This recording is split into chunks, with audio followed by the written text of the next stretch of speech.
Heart attack અચાનક નથી આવતો। આ સત્ય અને સનાતન વાત છે।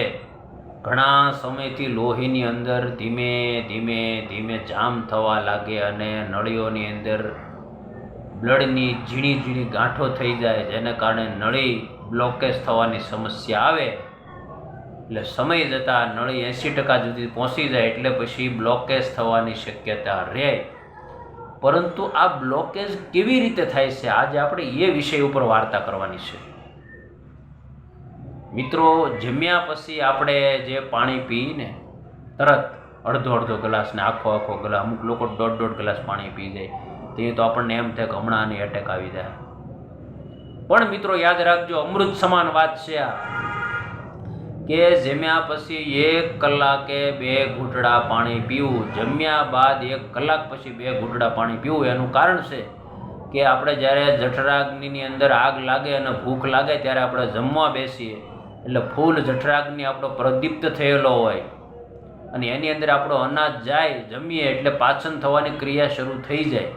પરંતુ પછી જમીન તરત આપણે પાણીનો 1 ગ્લાસ નાખીએ એટલે બધું અંદર ઠરી ઠામ થઈ જાય, બરાબર। પાચન તંત્ર આપણી જે ગતિ હોય એ મંદ પડી જાય, અગ્નિ પ્રજ્વલિત થયેલો, પછી પાચન થવાની ક્રિયા અટકી પડે અને આપણને ગેસ, એસિડિટી, અપચો, હાઈ બીપી આવા બધા પ્રશ્નો તરત ઉદ્ભવે, બરાબર।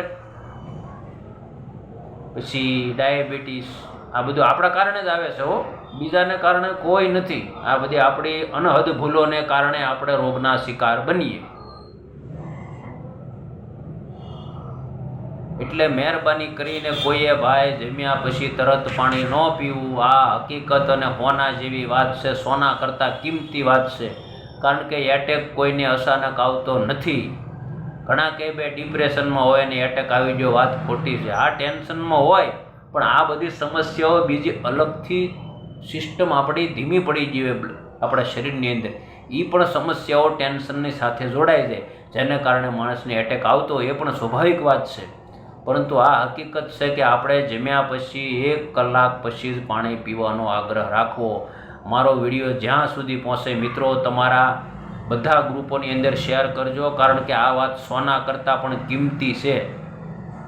આપણે આજે અચાનક રોગના શિકાર બની જઈએ છીએ મિત્રો। આપણે યુવાન અવસ્થાની અંદર એટેકનો ભોગ બની છીએ, પાછળ કેવો આપણો સુંદરતાનો પરિવાર હોય, એ બધું તકલીફમાં આવી જાય, એમનું કારણ જ આપણે પોતે છીએ। બીજું કોઈ કુદરતી રીતે આપણું મૃત્યુ થાય તો એ સહજ બાબત છે, પરંતુ એટેક તો આપણને આવવો જ ન જોઈએ। આ આપણા હાથની વાત છે। એટલે જમ્યા પછી તમે 1 કલાક પછી પાણી પીજો, તમને 99% રોગ નહીં થાય। આ ગેરંટીવાળી હકીકત વાત છે। વર્લ્ડના હાર્ટ સ્પેશિયાલિસ્ટને તમે મળશો તો પણ એ પણ આ જ સલાહ દેશે।